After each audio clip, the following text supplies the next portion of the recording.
بجے میں coffee shop تھوڑی دیر بعد کرنل انمول فرمان دیا خاکے میں میجر باس کو اس دن رویے سے معذرت کرنے آئے میجر باس ان معذرت کو انداز میں نہیں لے سوری کہا انہوں نے کہا آگے چلیں ٹراول کیسا ہو جاتا ہے انہوں نے ان کے لیے کافی وقت سے انتظار کیا کرنل انمول نے انمول کو بے وفا سے خاتون کی طرف دیکھ اور پھر اس گفتگو کا رخ سفید ادارے کی طرف منتقل ہو گیا اولیا کرنل انمول کو اسلام علیکم وعلیکم السلام سب لکھنے بات کریں کہ ایک دن گیا تھا کرتا رہا اور جب وہ جانے لگا تو میرا ایک سوال یہ نگران ہو گیا کرنل انمول نے سب سے زیادہ سب سے پہلے پاکستان کی سیاسی حالت کا ذکر کرتے ہوئے کہا جب اس طرح سے کوئی آپ کے ملک کے اندر یہ معاملہ ہے تو اس طرح اپنی رائے ظاہر کرنے کا کوئی حق نہیں رہتا لیکن مجھے پاکستان کو بنگلہ دیش بنانے میں ہمارے مشرق یہ خاصہ اس حوالے سے میں بات کر رہا ہوں کہ اس وقت پاکستان کا لیڈر یا خان کا ذکر شاید قبل اور داستانی دنیا بھر کے اخبارات میں شائع ہو میرے پاس ٹائم اور دوسرے ہمارے موجود ہیں جن میں یا خان کے رنگی مزاج کی الف لیلا والی داستانیں موجود ہے اگر آپ چاہیں تو میں آپ کو یہ میگزین بینڈ کر سکتا ہوں پاکستان عوام نے اپنے دونوں بازو کے الیکشن میں دو پارٹیوں کے سب سے زیادہ ووٹ ڈالے یعنی عوامی لیگ مشرق پاکستان اور پیپلز پارٹی نیبرنگ پاکستان دونوں پارٹیوں کے منشور میں مراوت جدیدہ سے دوسری دولت واپس لینا عوام کے مفادات کے لیے ووٹ پر لگانا اور غریب عوام کے لیے سستا اور مکان فراہم کرنا تھا مجیب الرحمان کی عوامی لیگ پارٹی کو سب سے زیادہ ووٹ ملے اور اس پارٹی کی منصوب میں رئیس کا اشارہ اصولی طور پر حکومت عوامی لیگ کو وقت دینی چاہیے تھی کیونکہ اس پارٹی نے صوبائی سطح پر نہیں مرکزی سطح پر الیکشن لڑا اور واضح کامیابی حاصل کی لیکن ہوا کیا تھا اس پارٹی کے ذوق خالق آڑے آ گئے اور مرکزی سطح کے الیکشن کو صوبائی سطح کا الیکشن قرار دے کر ادھر ہم ادھر تم کا نعرہ لگ رہا حالانکہ اگر مجید کو حکومت دی جاتی تو پورے پاکستان کا وزیر اعظم بنتا اور پورے پاکستان کے مفاد کے لیے کام کرتا مگر اسے گرفتار کر کے مغربی پاکستان لے جایا گیا کہ آپ آج تک اس کے ہیڈ کوارٹر سے کہتے ہیں والی پارٹی کے چیف ایگزیکٹو کو وزیر اعظم بنانے کی بجائے جیل میں ڈال دیا ہو کرنل اننت ذرا دیر کے لیے رکا ہو گفتگو یا اچھا الفاظ میں اپنے لیکچر کا مجھ پر اثر دیکھنا چاہتا تھا اور میری حالت ایسی تھی کہ میں سب کی کڑوات بڑی مشکل سے نکل رہا تھا کرنل اپنی بات جاری رکھتے ہوئے کہا یا خان کے عمل کو مجھے پاکستان کے ووٹروں نے بے سنجیدگی اور جذباتی طور پر محسوس کیا تھا ہمارے لیے ایک موقع تھا اور ہم نے اس بات پہ اپنی پاکستان والے چاہے جیتے یا ہارے حکومت ہمیں پاکستان کی کرتے یا خان کے فوجی ہونے اور ماشاء اللہ کو بنیاد بنا کر ہمیں مجھے پاکستانی کو پاکستانی فوج کے خلاف بھڑکانے کے لیے اچھا مقام دیا تھا ان دونوں پاکستان میں سیاسی اور ڈوبے ہو رہے تھے جن کو دنیا میں مثال لینے کی اکثریتی پارٹی کے لیڈر جیل میں ڈالے گئے اور لاکھوں بنگالی پاکستان کو والا کھانا بنایا گیا جو بنگالی بولتے رہے بٹ سول چیف مسئلے بنایا گیا جن میں عمدہ دنیا میں پہلی رپورٹ دیکھنا مسئلے کشمیر کو پاکستان اور بھارت کے درمیان جنگوں کے درمیان دونوں ملکوں کو ایک بنائے رکھا ہے پاکستان کی سالمیت اور دنیا کے سب سے بڑی اسلامی ریاست کے جب مجیب بھٹو یا خان ہی ٹکڑے کرنے پڑتے ہوئے تو ہم چپ ہم پیر کی پیڑ سبزی مالی اور مادی امداد کی ضرورت پڑی اپنی فوج جو متعصب ذرا غیر جانبدار مقدم کے مجیب کو ہم نے نہیں جایا خان نے جیل میں ڈالا تھا سرابتی دوسر میں بٹو کو اس وقت فلو ہو گیا جب پاک بھارت جنگ میں اپنے اندام کو پہنچ چکے اور پولینڈ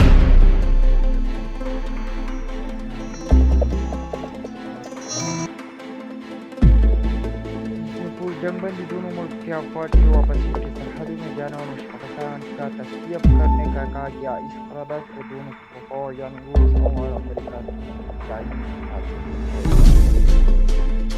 ہمارے نمائندے نے نہیں بلکہ بٹوں نے پیر پال ڈالا تھا حالانکہ اس قرارداد کے مطابق بھارتی افواج کی اڑا کر ستائی کن چکے اور فتح کو واپس بھارت کی طرف کا پڑتا تھا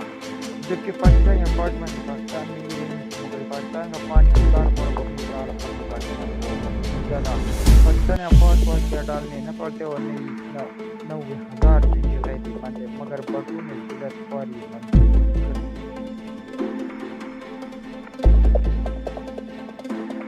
اس کے بعد جب کرنل نے محسوس کیا کہ میں اس کے بعد سے خاصا متاثر ہوں تو وہ مجھ سے سوال کیا کہ بھارتی سفارتخانے میں تمہارے وہ کون سے تعینات ہیں جنہیں تم لوگوں نے پلان کیا اگر بتا دو گے تو مہربانی ہوگی بطور نمائش کیا چاہیے میرا یہ فرض بنتا ہے کہ میں اپنے سفارتخانے کو ایک طریقے سے فارغ کو اور میرے پر ذاتی احسان ہوگا اگر میں اس معاملے میں اس کی مدد کروں اس کے لیے ضرور میں مجھے اپنی فکر کیا تھا کہ سفارتخانے میں فوج کے بارڈر میں ہمارے آدمی جو کام کر رہے ہیں اور میری وہ کہی ہوئی باتیں ضائع نہیں ہوئی یہ تھا جو کرنل مجھ سے ہیلپ مانگ رہا تھا میں نے کرنل کو کہا اس وقت موجود چلنا قبل ہوگا میں نے نمستے ہوئے کہا کہ کرنل تیل کرو تاکہ تمہارے لیے آسان ہو جاؤ نیوٹر میں تمہارے کلائنٹ آدمی چارج کو اس کا برا شرط کرنے والوں کو تمہارے مسلم کے سلام میں یقین ہو جائے گا کہ تم مجھ سے سچے اور دیانتداری کی مدد سے بڑھا رہے ہو تو آگے جا کر اعتماد کا وہ مقام کیا سکتا ہے میں تم کو ایسے راز بتا سکتا ہوں جنہیں سن کر تم انگشت بد انداز ہو جاؤ گے لیکن ہمارا تو کوئی آدمی فکر نہیں یہ کرنے نے جواب دیا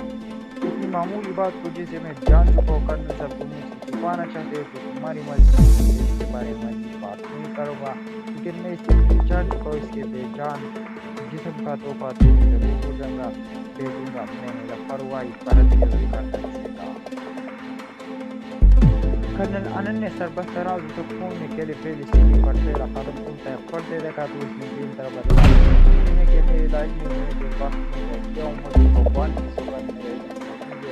میں اس بارے میں پوری جانکاری کر کے جو تم سے بات کروں گا تو تیری سوائے نہ قدم نہ اٹھانے کا شمپر دنیا کی پرسناتی ہو جائے گی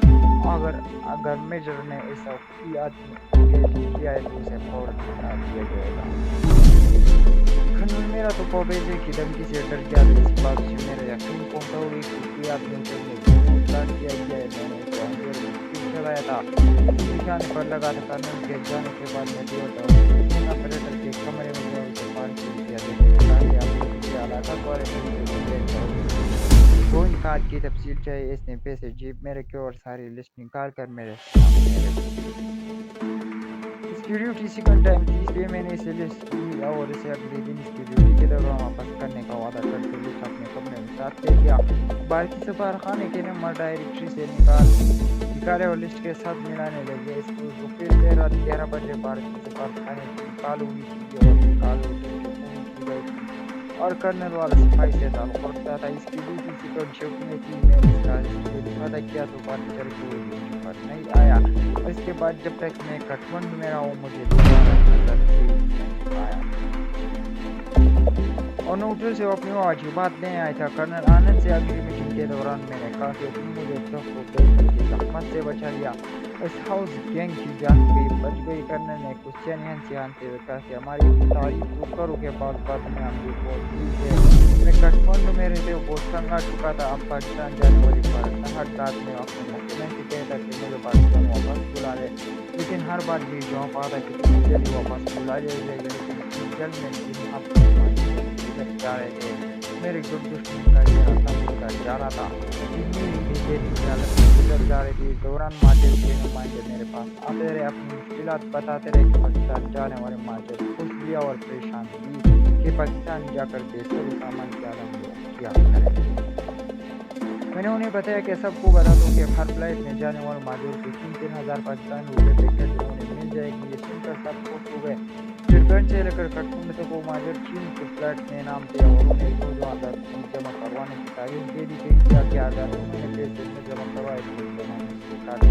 جمع کروانے والوں کو نام کر دیے جائیں گے اس بات پر انہوں نے سفارتخانے کے سامنے ہڑتال کر کی ہڑتال کا سن کر میں خاموش اور چنتے میں کچھ نہیں کر سکتا تھا انہیں دونوں جو ایک شام میں مہاجر نمائندے سے بات چیت کر رہا تھا کہ اچانک سلمان کی آپ کا پولیس سیکشن پر روکا ایک بار چیڑیا اور کا پیشاب میں جا کر بیٹھ گیا اسی کے نے مجھے وہ چیٹ بھی اس پر لکھا تھا کہ ارجن سے جائیں یا کا پیشاب کے پھر کے پاس فون کیا بھی بیٹھا ہی تھا کہ اس نے کہا کہ تمہاری بین کے نیچے کمپلیٹ کر دیا گیا ہے میٹنگ میں اسٹارٹ کرو گے بم پڑ جائے گا مجھے اس بات کا پتہ چلے میں وہاں دیکھ کر فوراً تمہیں بتانے کے لیے آ گیا میں بم اسکواڈ میں کام کرتا. اگر کہو تو میں تمہیں ڈیفیوز کر دیتا ہوں مگر جلدی سے ہو, میرے پاس ٹائم بہت کم ہے. میں نے کہا چلو اور ڈیفیوز کر دو. ہم وین کے پاس گئے اور وین کے نیچے گھسا اور تھوڑی دیر بعد وہ بم نکال کر باہر نکلا. اس نے بتایا کہ بم ڈیفیوز ہو چکے. اس کے ایک ہاتھ میں بم تھا اور دوسرے ہاتھ میں تاریں تھی. میں نے تاریں اس لیے لیا اور ان کا کٹ بنا لیا. میں نے کہا کہ میں کپڑا لا کر رہتا ہوں, تم بم لے جاؤ اور بولا ہم تاروں کے بغیر کوٹ کے جیب میں آ جائے گا. اب میں چلتا ہوں, کسی نے دیکھ لیا مصیبت کھڑی جائے گی سوچ کر وہ تیر سے وہاں سے چلا گیا. میں واپس مارجن نمائندے کے پاس آیا اور انہیں جلدی سے کر کرنے آ گیا. میں حیران تھا کہ یہ بم کس نے فٹ کیا ہو. تو سلمان کیوں مجھے بتانے آیا, اس کو مجھ سے کیا مدد ہو سکتی ہے. اور وہ تارے کاٹنے والے پلاسٹک لے آ کر آیا تھا. میں نے تارے جیب سے باہر نکالی وہ انہوں نے دیکھ لینے لگا. تارے دونوں طرف سے کٹی ہوئی تھی, اس کا مطلب اس بیٹے کے ساتھ فٹ کیا گیا تھا. اگر وہاں سے کاٹی گئی ہے تو لازمی بات ہے تھا تو سارے بیٹے کے ساتھ ہی ہوں گے. شام کا ٹائم تھا, میرے جانا خطرناک نہیں چلتا تھا, لہٰذا میں نے صبح بنوانے کا فیصلہ کر لیا. میں نے مریم کو کہا کہ میرے لیے کھانا بھیج دیا, اگر تم وہاں سے مجھے ملنے آ جاؤ. اگلی صبح میں وین کو ایک سروس اسٹیشن پر لے گیا. وین کے لفٹ پر چڑھی وین کے نیچے اچھی طرح دیکھا مگر وین کا لوہے ایک بڑی چادر نے ڈھانپ رکھا تھا, سوائے ریڈیٹر کے کچھ دکھائی نہیں دیتا تھا. سروس کے دوران میں نے انجن کا بھی اچھی طرح چیک کر لیا, لیکن انجن کے ساتھ کوئی تار دکھائی نہیں دی جس کے ساتھ بم کے تارے جوڑ سکتے. مجھے ساری گیم سمجھ میں آ گئی کہ سلمان بارودی بم نہیں بلکہ بیٹے کو ساتھ لایا تھا جسے اس نے کوٹ کے جیب میں سر چھپایا ہوا تھا, جس کو واپس لے کر دیا تھا. وین کے نیچے گھس کر اس نے ڈمی نکالی اور تھوڑی دیر بعد باہر کر مجھے دکھائی اور کوٹ کے جیب میں ڈال کر پوچھا کر پہنچ گیا. یہ مجھے آراستہ کرنے کی ایک کمزور اور ناکام کوشش تھی. میں نے اس وقت فیصلے کے گیم میں بدلہ لینے کے لیے اس گاڑی میں اس کو دھماکہ کروں گا. اس وقت کے تیسری دن کرنا آنند اور سلمان مجھے ملنے آئے. وہ کہ کیپٹن نے ہم نے بات کے وقت کرنے کا کہا تھا, لیکن کرنل نے کہا کہ کے پاس تمہاری جان بچانے کی ملازمت پر لگا دی. تم یقین نہیں کرو, جب ہم سفارت خانے کے غیر پنجابی لوگوں سے بات کرتے تو تمہارے ضرور کرتے کہ کیا ہوا جو آصف پاکستان ہے, مگر ہے تو بہادر اور باتی کی ایسی مثال قائم کی کہ پورے غیر پنجابی ایسا نہیں کر سکتا. اور اسے کرنے میں سر انجام یہ ہے کہ پنجابی کا نام کر دیا. پنجاب سے بارڈر کی دوسری طرف کھویا اس طرف کا, مگر جب وہ کوئی کارنامہ سر انجام دے دے تو فخر سے بلند ہو جاتا ہے. اب کرنل نے باقاعدہ میری برین واشنگ شروع کر دی تھی. اب بم کا واقعہ کے ساتھ اس نے پنجابی ہونے والے موضوع کو بھی خوب ہوا دینی شروع کر دی. میں اس کے ہاں ملا رہا تھا. میرا مقصد یہ تھا کہ وہ دونوں میرے سامنے کھل جائے, ورنہ ایک انت کے آزار آ کر بھی میرا برین واش کرنے کی کوشش کرتے تو انہیں منہ کی کھانی پڑتی. میرا ان کے ہاں ملانے کا مقصد اپنے پوری طور پر جانا تھا. کافی دیر گپ شپ اور کافی پینے کے بعد وہ دونوں چلے گئے اور جاتے وقت ہر بار کی طرح گرم دودھ سے میں, مگر اس بار ان کے ملنے میں مجھے کچھ لگانا ہوا. روٹین کے ساتھ 3 دن گزر گئے کہ افغان ایئر کی پہلی پرواز پاکستان جانے کے لیے ایئرپورٹ پر آ کھڑی ہوئی. میرے مریم کے ساتھ پہلی ایئرپورٹ پر پہنچ گیا تھا. ایئرپورٹ پر اچھے کے ماجد جانے والے ماجد کے چہرے خوشی سے دمک رہے تھے اور انہیں الوداع کہنے والے ماجد اپنی بیگ چھپا رہے تھے. میں اور مریم امیگریشن کے ساتھ کھڑے ہو گئے اور ملنے والے افراد کی الوداعی دعا کے ساتھ روپو والا پیکٹ سمائے جاتے تھے. سفارت خانے کا ایک نیچے درجے کا ملازم بھی وہاں کھڑا تھا جو بڑی بیزاری کے ساتھ دیکھ رہا تھا. ان دنوں افغان ایئر دنیا کی گھٹیا ترین ایئر لائن کی جگہ ہوئے. انہوں نے کم معاہدے پر ان کے لیے اشارت کیے تھے. اس کے باوجود ہمارے سفارت خانے کی سرعت عروج پر تھی اور ساتھ ہی جیسے ملیشیا کی سرعت کی عروج پر تھی. وہ ماجروں کا سامان ایسے لے کر پھینک رہے تھے جیسے وہ انہیں مفت میں لے جا رہا ہو. دوسری طرف ماجروں نے بھی آخر کر دی تھی, اپنی ساتھ گھر کے جھاڑو تک باندھ کر لے جا رہے تھے. اسے لگتا تھا کہ وہ کسی جہاز پر نہیں بیل گاڑی پر جا رہے ہو. 1975 کا سال تھا. ایک طرف پہلے والے ماجر پاکستان جا رہے تھے, دوسری طرف روز 5 یا 10 ماجر کٹھمنڈو میں پہنچ رہے تھے اور آنے ہونے والے ماجروں کو دیکھ کر میرے شکوں کو بات پڑ رہے تھے کہ آیا ہے. اس دوران مجھے ڈاک موصول اس میں ایکشن اور اس کے مطابق لکھا ہوا تھا کہ مائی کا ایک ماہر بکار جاسوس ہے. اس نے جسمانی طور پر مسلمان ہونے کے سارے تقاضے پورے کیے. 2 خاصی پڑھی لکھی اور خوبصورت عورتیں جن کے ساتھ یافتہ ہے بھارتی جاسوس ہے اس کے ہمراہ ہے. ان میں ایک اس کی بیوی بنی ہوئی اور دوسری بیٹی. شکل چینج کرنے کا ماہر بھی کبھی ایک سوٹ پہنے رہتا ہے, کبھی کلین شو, کبھی نقلی داری, کبھی پاجامہ, کبھی جین شرٹ, کبھی سلیپرز پہن کر اپنے آپ کو بدلتے رہتے. اس کو بات سے متعلق مکمل بریف کیا گیا ہے. یہ دیکھتے ہی تمہیں پہچان دے گے نہ پہاڑی ہے, نہ پٹھانی, بنگالی اور نہ پنجابی لگتے. سنا خالد کٹمنڈو پہنچنے والے ہیں. آخر میں لکھا تھا گیو دیم اگوڈ ٹری. ہمیشہ کی طرح اس بار بھی میری واپسی کو بہت جلد چیک کر تنخواہ دیا گیا تھا. میرے دل میں بھی خیال آیا کہ جس طرح یہ مجھے تنخواہ میں تنخواہ دوں گا, مگر ساتھ ہی خیال آیا کہ میں نفرت کی خاطر نہیں بلکہ وطن محبت کی خاطر آج اللہ میرے وطن پر پاکستان کو قائم و دائم سلامت رکھے. اور حکومت جو آنے جانے والی چیز مگر یہ وطن ہمیشہ رہتا ہے. افراد بدلتے جائیں گے مگر وطن رہے گا. میں نے مریم کے ساتھ اس مسئلے کو ڈسکس کیا تو اس نے کہا کہ اس میں مہم میں بھی تمہارے ساتھ ہوں. میں نے ہمیں بولی اور کرنے کی تیاری میں لگ گیا. محسنہ اور نئی شادی لڑکوں میں نے ڈیوٹی لگائی کہ آنے والے ماجر پر پتہ لگے. اس نے مجھے رپورٹ دے تو خانے کی تفصیل سے کرنے کے لیے ماں کے لیے والی جو سکتے ہیں وہ ٹھکانے جاؤ. میں نے ان کی طرف سے آتا میری جان پڑتال کرنا شروع کر دی. میں نے پاکستان سے آنے والی ہدایت نامے کو کئی بار پڑھا. اس میں فصل تھا کہ میرا مقابل کارا بتایا ڈیمائی کے کسی ایسے ایئرپورٹ سے وہ دکھاتا جس میں انہیں اس قدر مفصل تفصیلات مہیا تھی. دوسری طرف جو میری بات دین میں کٹک رہی تھی وہی کہ نارمل پروسیجر کا مطابق ہر ڈاک پار سے پاکستان کو نئی بات ہونے اور مجھے پہنچنے میں تقریباً 1.5 ماہ کا عرصہ لگا ہوگا. تصویریں بھی اسٹوڈیو کی بنی ہوئی نہیں تھی بلکہ چلتے پھرتے بنچی ہوئی تھی. ان تمام باتوں سے میں آپ اس نتیجے پر پہنچا کہ بھارت میں ہماری کسی گروپ کو یہ معلومات دینے والے کو اس بات کا علم شاید 1.5 ماہ قبل ہوا ہوگا. پاکستان جانے والے پرواز شروع ہو چکی تھی اور ایک ان کی پرواز جانا تھا. تو خانے کے فائنل لسٹ میں ان کے نام ہونے چاہیے. میں نے اس کو کئی بار پڑھا لیکن ایک بات اور دو عورتوں پر مکمل ہو چاہیے. میں صرف کمپیوٹر پر کام کر رہا تھا اور بعض اوقات کمپیوٹر بھی سچ ثابت ہو جایا کرتے ہیں. اب مجھے یقین ہو چکا تھا کہ تین جاسوس کٹمنڈو پہنچ چکے ہیں اور انہیں پرواز کو پاکستان بھی جانا ہے. اور دو باتوں کو مدنظر رکھتے ہوئے میں نے تمام امکانات پر سوچنا شروع کیا. ابھی کے پاکستان سفارت خانے کی لسٹ میں کٹمنڈو کے گردنوا میں رہنے والے مہاجروں کے حکمران رہ گئے تھے اور مہاجروں کو ان کی جگہ پاکستان بھیجنے کا اختیارات ہمارے سفارت خانے کے صرف ایک آدمی کے پاس تھے اور وہ بھی بس رجسٹر مہاجروں کو بھی بھیج سکتا تھا. گزشتہ 2 ماہ میں ہونے والے مہاجرین لسٹ کو بھی میں نے کئی بار پڑھا لیکن کوئی طرح ہاتھ میں لگا. مقصد کو حل کرنے کے لیے میں نے کسی ہاتھ میں ذاتی مفاد کی تھا. اپنے محکمے کی طرف سے مجھے کٹمنڈو میں خاص اور پہلا مشن صبح کیا تھا.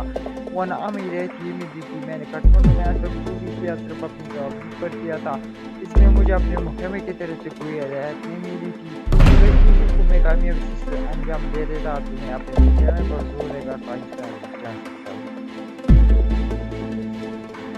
محسن اور اس کے ساتھ کٹمنڈو میں پھیل گئے اور تلاش شروع کری مگر ناکام رہے. کبھی کرنل آنند اور کیپٹن مان آ جاتے اور میرا برین واش کرتے رہتے. اس طرح کافی دن گزر گئے مگر حقیقت ناکامی کا منہ دیکھنا پڑ رہا. مریم کی طرف جانا اور واپس آنا اور اس کی گود کے جانے انہیں کاموں میں گزرتے شب روز پر گزر گئے. مریم کے اردو سن کر جو بات ہوتا وقت ہاتھ ماتھے پر لے جاتا سلام کرتے وہ بہت جلد اور تیز سے اردو سیکھ رہی. معمول ایک روز مریم کو ہاں کیا تو اس نے ماتھے کے تک ہاتھ لے جاتے ہوئے آداب کیا اور اٹک ٹک قبول کے قدم رنجا فرمائے. میں نے اتنی جلدی اردو سیکھنے پر داد کی بات مجھے موٹی احساس کر رہا تھا لیکن میرا ذہن پہنچا اور یہ سوچ رہا تھا کہ باری ماجر تو ایسی سلیس اور لکھنؤ انداز کی اردو نہیں بولتے. ان کی اردو کا تو اپنا ہی ایک الگ انداز ہے. گزشتہ 28 سالوں میں انہوں نے 24 سال مشرق پاکستان بنگالی کے ساتھ گزارے اور اسی وجہ سے ان کی اردو پر بنگالی رنگ چڑھ چکا ہے. تو پھر مریم کسی باری خاتون سے اتنی عمدہ اردو کیسے سیکھ رہی ہے. میں نے مریم سے پوچھا کہ اس کے ٹیوٹر کی عمر کتنی ہے. اس نے کہا کہ 21 یا 22 سال ہوگی. میں حیران تھا کہ پاکستان میں پیدا ہوئی ہے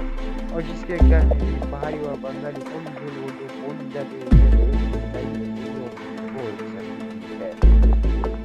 تو دوستو آج کے لیے کافی ملتے بہت جلد انشاءاللہ اگلا قسط کے ساتھ. اپنے دوست اسد کی اجازت دیجیے. شکریہ والسلام.